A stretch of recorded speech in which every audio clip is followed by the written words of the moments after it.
Good evening, friends. Welcome to this session. Welcome, Lena, and welcome to all the others who are joining us. And let's start with tonight's session. And of course, what is happening in the border is that Pakistan is getting the jitters because they fear an attack from India anytime. Now, apparently, the latest news is that Pakistan has violated the ceasefire for the eighth consecutive night along the LOC, and the Indian Army has responded effectively. So this is the latest news, right? Okay, and also the big breaking news is that India bans the Instagram account of singer Atif Aslam, also of the YouTube channel of Pakistan PM Shehbaz Sharif, and also Pakistani cricketer Babar Azam and Mohammad Rizwan, also banned. Yesterday I told you also Mahira, the actress Mahira and Hania's also Instagram accounts were banned. And also when I was checking, the TV channel which shows serials was also not working. So it's very good work done by the Prime Minister. Now, if you look at terrorism, friends, terrorism isn't ending in Pakistan. In fact, it's evolving. As long as extremists find shelter and support, the threat goes far beyond its borders. And to all those people who are saying, please hold on your guns, don't go for war, don't do this, don't that, did they ever say that, let Pakistan stop, sending terrorists? Not one of them say that. So this is something that I find very strange. Welcome, Lena, and welcome, Doria. Always nice to see you. Welcome, Fennel. And Ravi says, Madam, any specific reason why you're not inviting Gaurav Pradhan? No, it is just that he's so busy that he, doesn't get the time to come. That's what he says. So I'm not sure, whether he is, getting a free time to come or whether, he does not want to come. It's up to him. Now, Pusag, good evening. And Fennel, good evening to you and all the viewers is what Fennel says. Now, moving on to in what sources are calling a partial coup, Pakistan's military intelligence establishment has taken a near complete control of the country's decision-making, sidelining the already wobbly civilian government led by Prime Minister Shehbaz Sharif. Now, his Instagram account has also been, his YouTube account has also been removed.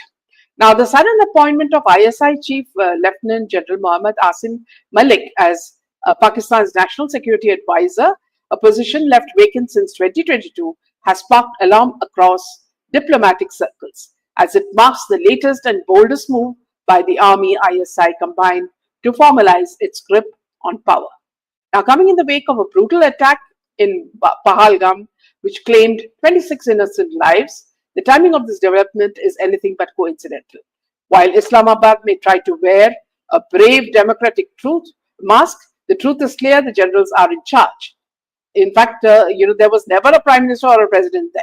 Now, Prime Minister Shehbaz Sharif, missing from public view for days, has effectively been reduced to a ceremonial presence. It has always been like that. ISI has been in control.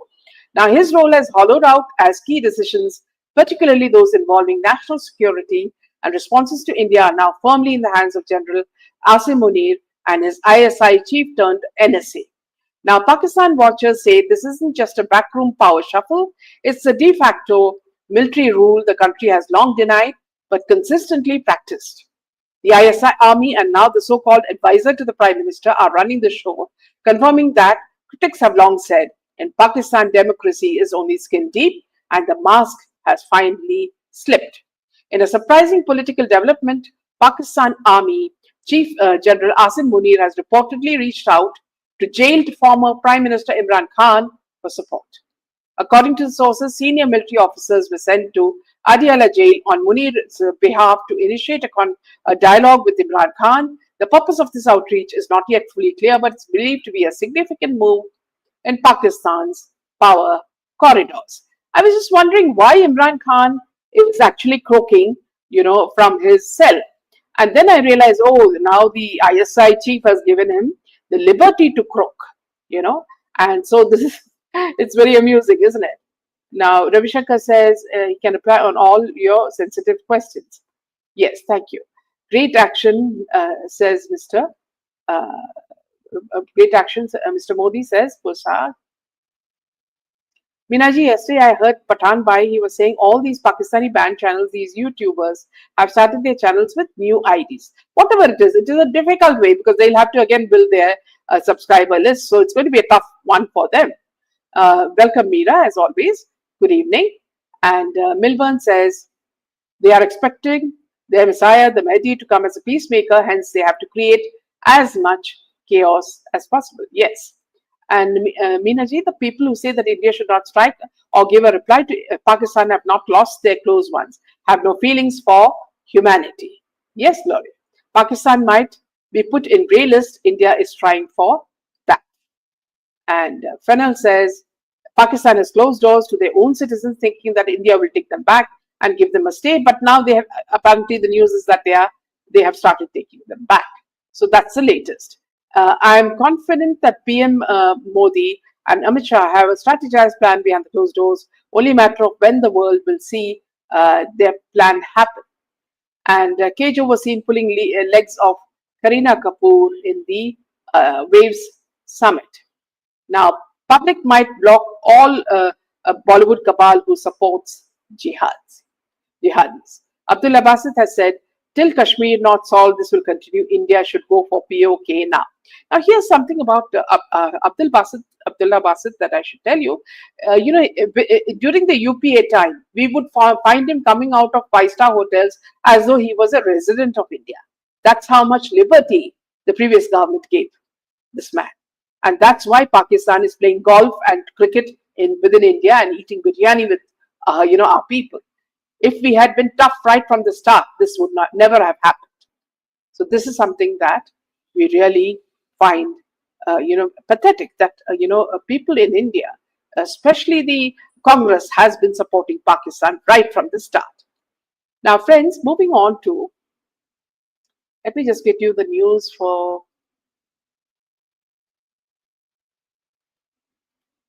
yes. Now, this is the latest news, friends, coming today. Prime Minister Modi inaugurated the Vizhinjam International Seaport in Kerala, a landmark infrastructure project sharing the stage with Kerala Chief Minister Pinarayi Vijayan and Congress MP Shashi Tharoor. So this time, Modi did take a swipe at the opposition, and Adani was also there. And he did take a swipe at the opposition in the alliance. With a smirk, he noted that the event would surely disturb the sleep of many people, especially those claiming unity while awkwardly sharing the spotlight. By pointing to Vijayan, the chief minister, a supposed pillar of the alliance, and Tharoor, who looked more like a guest at the wrong party. Now, Modi underscored the alliance internal contradictions. He said in Hindi, आज का event बहुत लोगों की नींद खराब कर देगा. Today's event is going to disturb the sleep of many, followed by the more specific remark. I want to tell the Chief Minister, you are a strong pillar of India Alliance. Shashi Tharoor is also sitting there. Today's event is going to disturb the sleep of many. Now, this carries multiple layers of political messaging.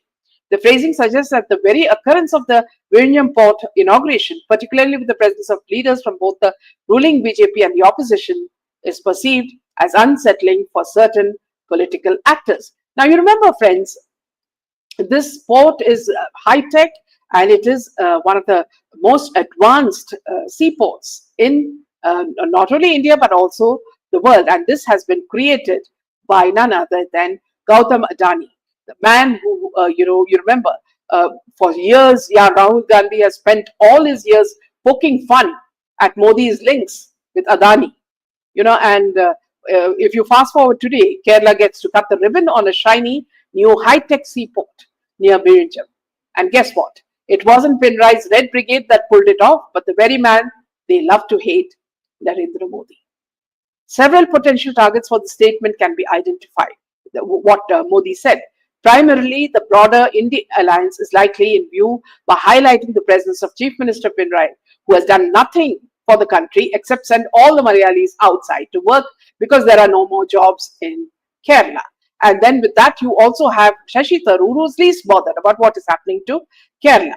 Now, everybody knows the Vizhinjam Seaport project has been a joint effort involving the central government, and now they say Kerala, I suppose they're giving them some credit, and the Adani group working together through a public-private partnership. Now, this seaport is high-tech and it stands as a testament to India's growing ambitions.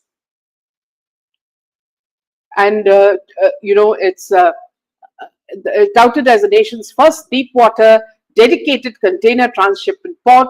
It is strategically positioned to significantly enhance India's role in international shipping. Developed through a public-private partnership, this project is spearheaded by Adani Ports and Special Economic Zone Limited, India's largest port developer. With the government of Kerala holding a majority stake, the estimated cost of this ambitious undertaking ranges between 8,867 and 8,900 crores. Its geographical advantage is a key feature located close to major international shipping routes. This proximity is expected to reduce India's long-standing dependence on foreign transshipment hubs such as Colombo in Sri Lanka as well as Dubai and Singapore. So this is something very, very important. As you remember, Kerala has a long history of high immigration rates, particularly among its educated youth. Several factors have contributed to this trend: a perceived lack of suitable job opportunities within the state that match their qualifications and aspirations, the allure of better quality of life abroad, prevailing societal factors, and the prospect of significant high salaries, and of course, the growing jihadism. Now, this opening of this port is going to give a lot of jobs to a lot of people. As you know, immigration has been happening, and a lot of the people have, built palatial mansions in Kerala, which are all lying vacant. And the only population that you find now in Kerala are the senior citizens. So this is how bad Kerala has become under the Pinarayi government. Now, when you say, see, Rahul Gandhi has been accusing Prime Minister Modi of, his closeness with Gautam Adani, who is a billionaire. Now, it's been ages. Wherever he goes, he constantly goes and says that, see, there is, this relationship between him and the tycoon. Now, his question has always been that why is Modi ji has been seen in proximity of Gautam Adani. Now, Rahul Gandhi has dropped the ultimate, threat saying that Modi is cozying up with Adani like they are long lost buddies, reunited at a college reunion. But now we can only imagine them laughing over chai, discussing who can build bigger ports and who has the flashiest private jet. Now, this is something that Rahul Gandhi will have to bear. Earlier he was so happy, he was orchestrating all this in public meetings, and he was launching all-out assaults on Modi, suggesting that Prime Minister's closeness with Adani raises serious questions about his commitment to the average man. Now, this was also in an attempt to convince voters that Modi and Adani are a package deal. He has never at any time said that India is advancing because of people like Adani. So this is something that is really very pathetic on Rahul Gandhi's part. Now let's talk about Gautam Adani and his magnificent achievement, the world-class seaport at Vizhinjam in Kerala. It's like Adani decided that building a basic port was too mainstream. So he threw in a touch of glitter and made it sparkle. The project has the potential to be the crown jewel of Kerala, giving birth to trade opportunities as exciting as a festival celebration. And it's going to benefit the people of Kerala, who will get many jobs. And also, this is something that they will be laughing over and you're having with, talking about as they sip coconut juice. So this is something that is, been, something that Rahul has been constantly on, but now he has to, bear, the sadness of what is happening. So let me just take a few comments from all of you, which is coming fast and furious. Yes, Abdullah Basit has said, till Kashmir not solved, this will continue. India should go for POK. Lina says, maximum terror attacks have occurred under Congress government. Absolutely. India has given Pakistan a deadline of 7 days for their biggest move they are going to make. And Lina says, when will this man's British citizenship be declared by government. Now they're in huge problem because National Herald is, complete scrutiny is on the, on the mother and the son. Welcome, Parag. And Milburn says, many things are controlled by communist thugs in Kerala. It's very difficult to run business. And that's why people have been leaving Kerala for greener pastures. Very well said, Milburn. Now, moving on to another piece of news is we're talking about. So, just a second, friends.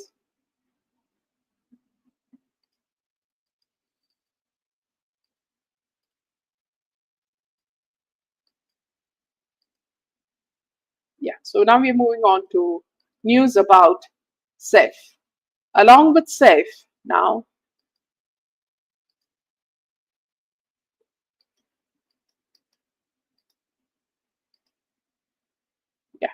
along with SAIF, a number of well-known Indian celebrities and prominent content producers attended the Waves Summit. With his Saif Ali's enduring prominence in the industry, according to the PR, their perspectives on Indian cinema and changing entertainment landscape are sure to leave a lasting impression, is what the PR say.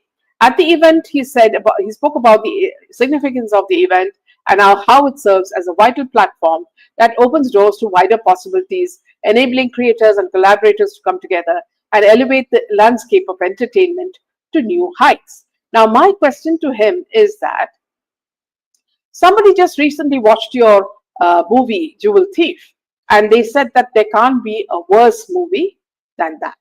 He's saying that I don't know whether Saif is the hero or he is the villain, but the movie sucks and he can't act for nuts. Now you understand why his son's film also flopped, because he would have got his genes from none other than Saif Ali Khan, who named his sons after Mughal invaders Taimur and Jahangir. So this is the kind of illustrious background that these people have. And you remember the what you call the drama that he created when he said that he was stabbed by an imaginary person who happened to be a Bangladeshi whose fingerprints were not found out on, in the house by the police. So all this, as we know, whatever he says is all fact. And Raju Lakshmi says, my prayers for the Indian Defense Forces. Absolutely. So moving on to the next piece of news. Now, Special Judge Vishal Gone. Okay, so let's go to that. Okay. Now, Special Judge Vishal Gone also issued notices to Sam Pitroda, Suman Dubai, Sunil Bhandari, MS Young India, and Dotex Merchandise Private Limited. The case will be heard next on May 8th. Judge Gone said that Rahul Gandhi, Sonia Gandhi, and others who have been named by the ED in its charge sheet have a right to be heard at the time of cognizance. Now, the National Herald case pertains to the assignment of a 90 crore loan advanced by the Congress party to Associated Journal's owner of the National Herald to Young Indian for consideration of 50 lakhs. It has been alleged that there was misappropriation of assets of over 2,000 crores in an equity transaction. In his private complaint, former Union Minister Subrahmanyam Swamy had accused Sonia Gandhi, Rahul Gandhi, Motilal Vora, Oscar Fernandez, Suman Dubai, and Sam Pitroda and Gandhi family-controlled Young Indian of cheating, criminal conspiracy, criminal breach of trust, and misappropriation of property.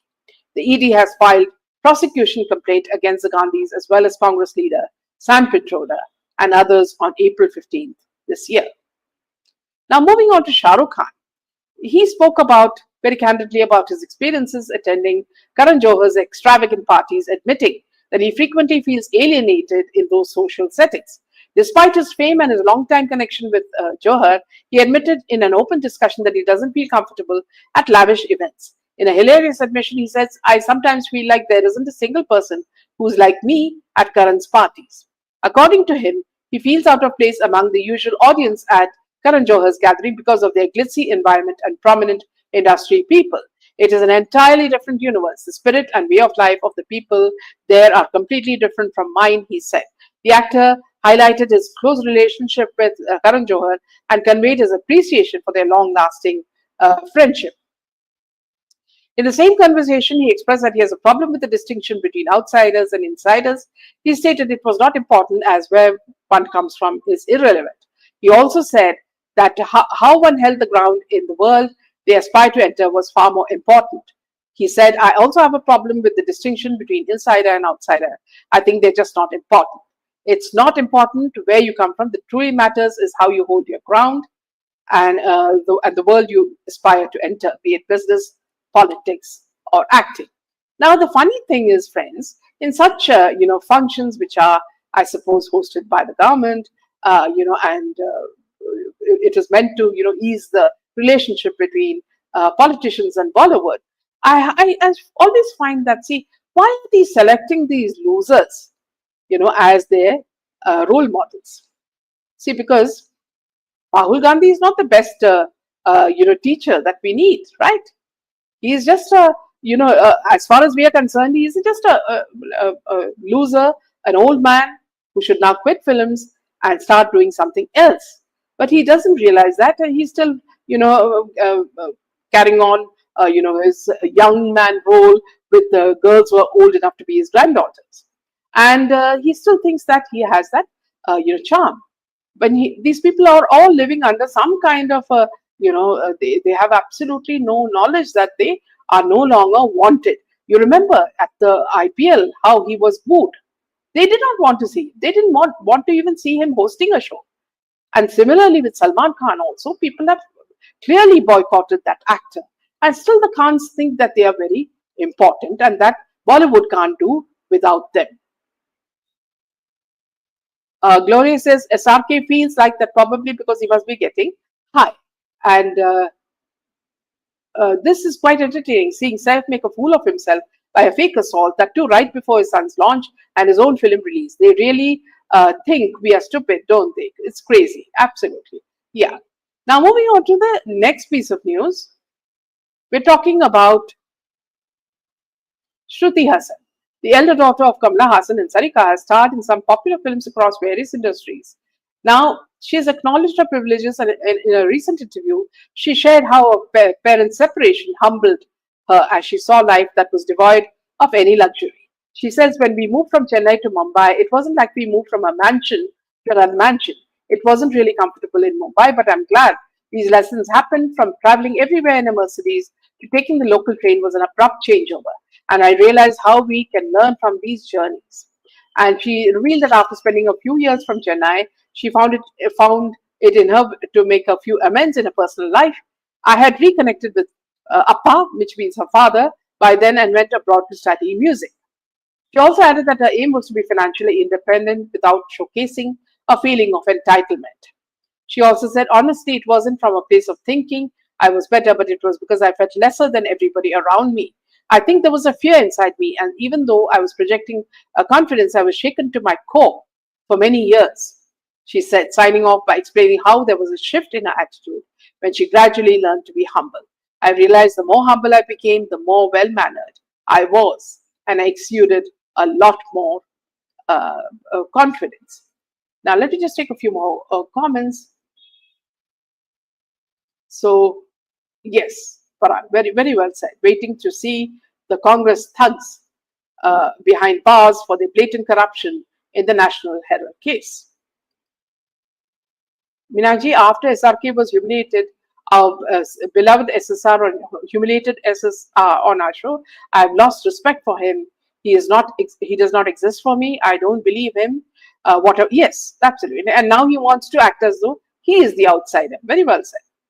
Me and several others stopped buying Dawat rice, which is yes, exactly. Now I'm so glad you came out with this, because this is something you've spoken from my heart.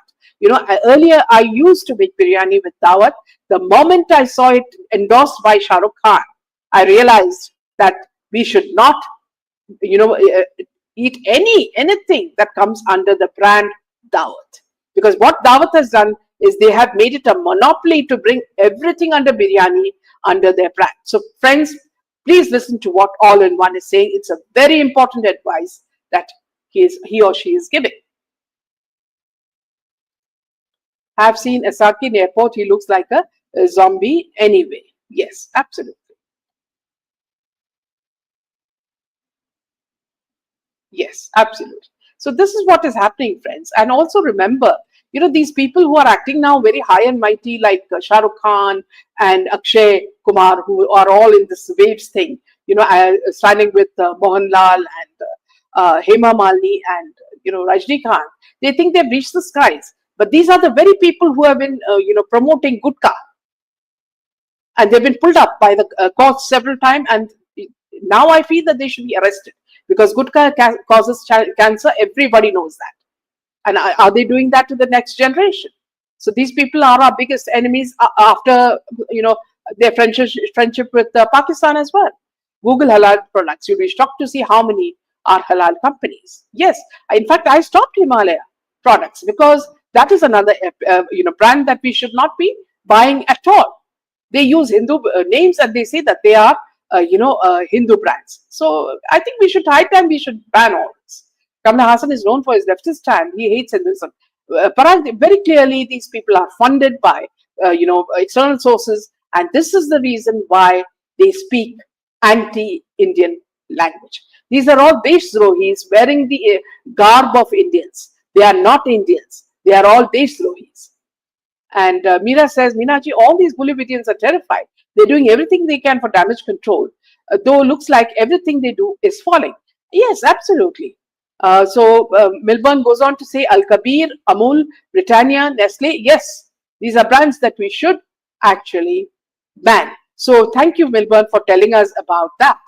Gloria says, Kamala Hassan, Prakash Raj. Yes, these are people who just wear the garb of Indian hood, and they are actually Pakistanis in disguise, because they harbor so much of anger towards Sanatana Dharma. They have so much anger against our leaders. So these are the people who are being welcomed with open arms by the politicians. I don't understand why they do it. And Aban says, Akshay says he does not smoke or drink, but he's okay. Yes, absolutely, with advertising gutka, because it's not going to affect him or his family, because he would have warned those people that please don't touch it. But everybody else can suffer. You see, they don't care about that. So Parag says this is so true. Pakistanis in disguise. In fact, we should call them that. PD, which is Pakistanis in disguise. It's a wonderful term for these people. These India haters. These people who want constant war and want our country to be polluted by drugs and by trafficking and whatnot. Jim says halal is circumvention of Muslim consumers' transaction within the community, and they pay a huge amount for this. Why the hell should we have any products which are halal certified? We are not, following their religion. We don't need that. Why then is India not taking a strong stand on it? I think Modi should also do that as the next thing, because they've done some brilliant things like, banning all these Instagrams and YouTubes of these Pakistanis and their fans. And Meenaji, isn't Amul a Hindu brand? Why boycott it? Please tell us. And Jim says halal certification money is used to fund terrorism. Milburn, that question is for you, because you just said that. I think it wasn't in Milburn. Yes, that you said ban Al-Kabir, Amul, Britannia, Nestle. So could you just clarify that, Milburn? Yes, this question is now directed to Milburn, if she can clarify that. So, friends, it's been wonderful discussing things with you and, sort of dissecting exactly what's happening now. Please use your intelligence. Boycott Bollywood. Boycott all the Pakistani channels. Boycott, all of these products that are not meant for us. Start encouraging small vendors who have no jobs. So Milburn says, Google halal products. Thank you, Milburn, for that. So this message again, Leena, it is for you. And Parag says, hopefully once Modi teaches Pakistan a lesson, these Pakistanis in disguise will also learn their lesson. And the funny thing, Parag, is that this man, Akshay Kumar, who is always hugging Pakistanis and driving them around in different cars abroad, hugs BJP and says that now I need the national award for, indirectly, he says that now I need the national award for Kesari 2. And recently, you remember, one of the actors very clearly said that national awards are rigged. So no surprises there. And Lena says, boycott their brand endorsements. Thank you, friends. With this, we say good night. Jai Hind and Jai Shri Ram.